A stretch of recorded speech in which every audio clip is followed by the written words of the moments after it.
Je m'appelle Bruno Salomon et je suis sur le mensuel à Aise. Vous avez vu cette vue de malade. Nous buvons du champomis. À la vôtre?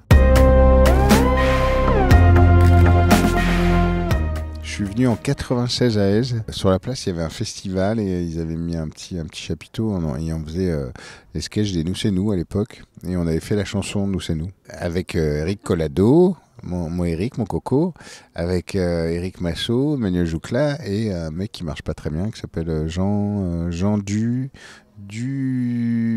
tondeuse. Non, c'est un rapport avec les jardins. Enfin, moi je sais pas. Ah bah d'ailleurs, c'est marrant. Comme par hasard. Et il y avait Marthe Mercadier qui nous avait dit en nous voyant danser et chanter, elle a dit mais c'est Broadway. Je nous restais. Qu'est-ce que tu veux? C'est curieux, à ta façon de réagir, on dirait que tu le sais. Je sais quoi? Pourquoi je suis venu? Bon, qu'est-ce que t'as à me dire? Je dirais que c'est un thriller psychologique. On est à deux personnages, il y a une tension dès le début, c'est-à-dire qu'il vient chez moi, je fais un chirurgien, et lui il est photographe, David Sardou, qui joue mon frère. On est deux frères qui se détestent. On s'est pas vus depuis l'enterrement de notre mère, donc il y a une sorte de tension entre nous, des histoires d'héritage, machin. Et il débarque chez moi, j'opère le lendemain très tôt à 5h30, et il me dit pas pourquoi il est là. Je l'ai pas convié du tout, il s'incruste, il est 22h20, je précise bien 20, parce que c'est important pour mon personnage, qui est un peu psychorigide. Alors c'est bien pour moi, parce que on me dit souvent c'est un rôle à contre-emploi, parce que c'est un rôle où on n'a pas l'habitude de me voir, que je fais toujours des personnages un peu, tu vois, un peu légers, comme ça, un peu lunaires. Et là, il est très, très cartésien, très psychorigide, très maniaque. Ariane est enceinte. Ah bon? Elle attend un enfant. Oui, en général, quand on est enceinte. Il n'est pas de moi. C'est vraiment une pièce à deux personnages et c'est un rapport de dominant-dominé. On ne sait jamais qui domine qui joue avec l'autre. On ne sait jamais qui dit la vérité et qui est sincère. Et ça, c'est assez troublant. Pour le spectateur, il se dit mais qu'est-ce qui se passe? C'est là où c'est génial. C'est génialement bien écrit parce que on est dans une sorte on part dans une sorte d'abysse comme ça, dans les méandres de l'incompréhension, je dirais. Et ce qui est intéressant, c'est on a chacun notre vérité. C'est-à-dire quelle que soit la personne qui est venue me voir au théâtre m'a dit je pensais que c'était lui il est gentil, l'autre il est salaud ou l'inverse. En la jouant, à chaque fois je me disais mais c'est dingue, j'avais pas vu que ça apportait ça après. Il y a plein de petits éléments, c'est hyper subtil. L'écriture est très forte. Tu peux très bien te dire que les 20 premières minutes, il se passe rien. Tu peux avoir l'impression qu'il se passe rien. Et en fait, il y a plein d'éléments qui sont donnés. Tu vois, petit à petit, il pose ses jalons et paf, il construit quelque chose.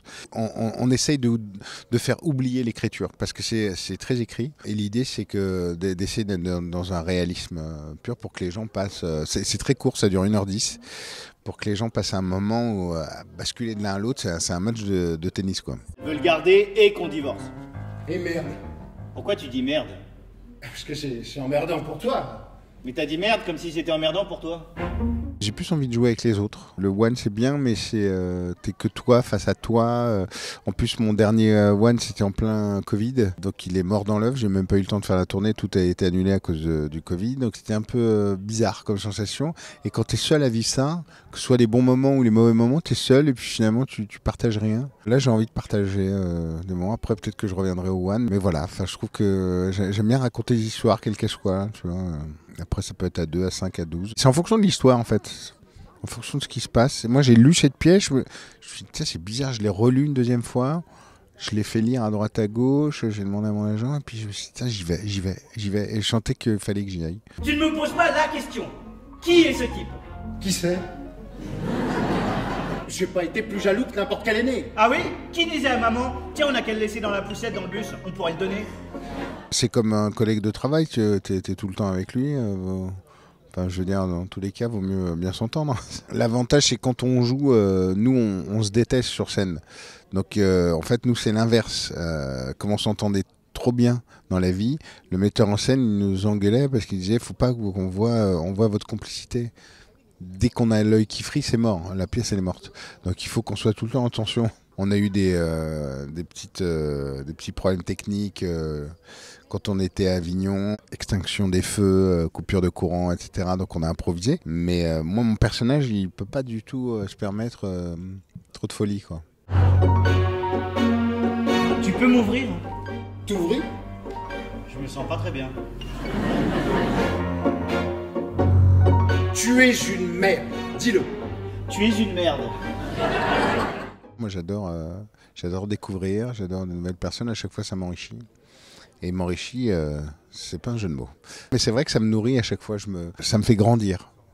Je viens quand même du one-man show, du café-théâtre, c'est tout un parcours. Je me dis, à chaque fois, j'ai de la chance, je touche à tout. J'ai fait des romans, j'ai un projet de BD avec mon cousin qui est dessinateur. Les randonneuses, ouais, j'ai fait Toulouse-Lautrec, la série pour TF1 aussi qui était super. Voilà, enfin, j'aime bien varier les plaisirs. C'est assez étonnant parce que maintenant, je suis presque étiqueté comédien, et comme j'ai fait des rôles un peu plus sérieux, là, je suis sur une pièce qui est complètement délirante autour de la Joconde. Et d'un seul coup, il faut que je retrouve un autre truc, une autre énergie.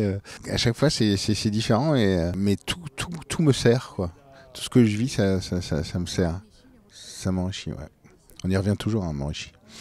Jamais j'aurais imaginé que t'étais capable de ça. Tu mens. Tu veux me faire du mal par tous les moyens. Je t'ai dit que moi je ne mens pas. C'est impossible. Qui croit? Ce texte de Rémi Deval que je connaissais à l'époque de Fais pas ci, fais pas ça, il était stagiaire en régie sur Fais pas ci, fais pas ça. Il venait me chercher le matin et il m'envoie cette pièce.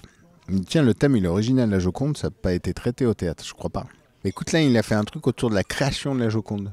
C'est-à-dire que en fait ça a été commandé par un marchand de soie qui était très riche et qui a commandé ça à De Vinci pour peindre sa femme. Et on ne sait pas, il y a tout un mystère. Et ce qui est drôle, c'est qu'en fait, au final, ce marchand de soie n'a pas pris le tableau. Il l'a refourgué à François Ier, Léonard de Vinci. Et donc, il y a toute une légende, un mythe qui se crée autour de ça. Dès qu'on ne sait pas quelque chose, de toute façon, dès qu'il y a des mystères, c'est comme avec le Covid. Je pense souvent au Covid, je me dis, comme il y avait tout un mystère autour de ce virus, chacun fabrique sa vision du truc. Et comme dans beaucoup de religions, dans des mythes, machin, etc., les mythes se créent dès qu'il y a des choses inexpliquées. Là, il s'est fait un gros délire façon Spamalot, tu vois, avec des chansons, avec une histoire. Et moi, je fais le pape Jules II. Encore une nouvelle casquette, j'adore. Enfin, une nouvelle calotte, je sais pas comment on dit.